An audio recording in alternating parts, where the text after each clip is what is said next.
relations. But in his young life, when he got married, he was only 25 and he only had one wife for the next 27 years. But when he established his state, and there were many widows, he would encourage the companions that no, none of these widows should be left alone, they should be provided for. So you get married to all of these widows or any of these people, women who are divorcees. Many times he would marry many of those widows, or the men who died in there. So at the age of 53 or onwards, he had more than one wife, and that was once his first wife died and he had migrated. So that was the one exception. So when he was married to the first wife, he did not have any other wives. If I'm not wrong, Quran does talk about you won't be able to justice. That's why only one. Yeah, so, exactly. Yeah. So the Holy Quran does say, it starts off with 2, 3 or 4, and then it says, and if you cannot do justice, and gives the rulings, and then it says only one. Exactly. For wahida. Yes. If someone doesn't want to have one long-term relationship, for the whole life, is there anything they can do? Does Islam cater that? They want to not live with the same husband, or they do not wish for to the rest of their life, throughout their life. They don't want to stay. They just want to live together, but not for the they do not wish to get married, or they do wish to get married. They do wish to get married, but not for the... Yes. Okay, now there are these exceptions. The Holy Prophet himself in his lifetime allowed that there will be 2 types of marriages. You will have a temporary marriage, and you can have a termination, or you can have a divorce. But it is in the permissible acts, the most hated act is divorce. The Holy Prophet says the most hated permissible act is divorce. Bless you. So it is highly discouraged in Islam to get divorced. It does encourage for people to actually get married for a lifetime. So when you do choose a partner, it is for a lifetime. You should get married with the intent of getting married to that partner for a lifetime. Islam allows it, but there are 3 things that the companions of the Holy Prophet say that he emphasized on 3 things, so much so that we were thinking that now he's going to give a next ruling onto it. Divorce. He spoke so much against it, the Holy Prophet spoke so much against the divorce that people were thinking that now he's going to say it's forbidden. But he didn't. He says it's still permitted, but he spoke against it very highly. And the second thing was the neighbors, the rights of neighbors. He spoke so much on it that people are thinking that now he's going to say that they'll inherit your parents as well. And the third thing that he emphasized so much was on the cleaning of the teeth, the brushing of the teeth. The people are thinking that he's emphasizing so much on it that now the next ruling will be that you just break all your teeth and throw them out. And how can you keep your teeth so much clean all the time? Before every prayer, clean your teeth, clean. Why does he emphasize so much on brushing your teeth? Cleaning your mouth, cleaning your teeth. So he had, these 3 things he emphasized a lot, and he says you should pay attention more in your prayers and your supplications once your mouth is clean and you're satisfied at home.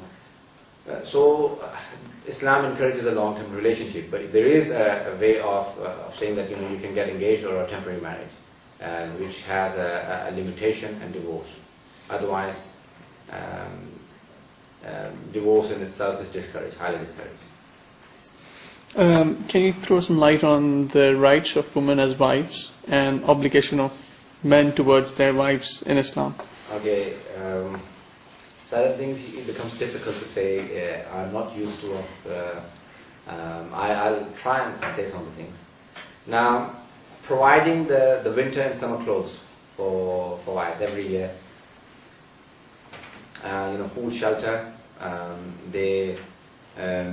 so their needs, their physical needs, once every fortnight they must sleep with them, and once every few months, the physical relationship. So these are all obligations. There's a whole list. If you go to the books in the books of fiqh, of the jurisprudence, you'll pick up the chapter of the marriage, and the rights will be mentioned there. So there's a whole list. So these are all the things that you have to provide for. That's right. Yeah. Some things I probably cannot go into. Any other questions? Yes.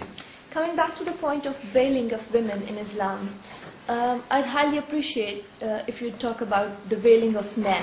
It's not just the physical veiling; it's about the veiling of eyes and their mind, keeping themselves chaste. Okay. For both men and women in Islam, there is a dress code. So it is not just for women, but for also men as well. They cannot, for example, walk without a shirt in the streets. Islam says that is not dignity for humanity.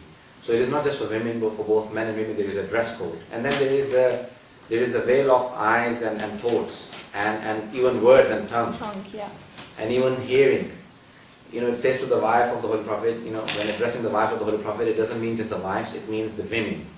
Many times Allah subhanahu wa ta'ala would say to the Holy Prophet, and he's not just addressing him, he's saying to everyone, but he's saying something harsh, so he says it to him, and he addresses all of us.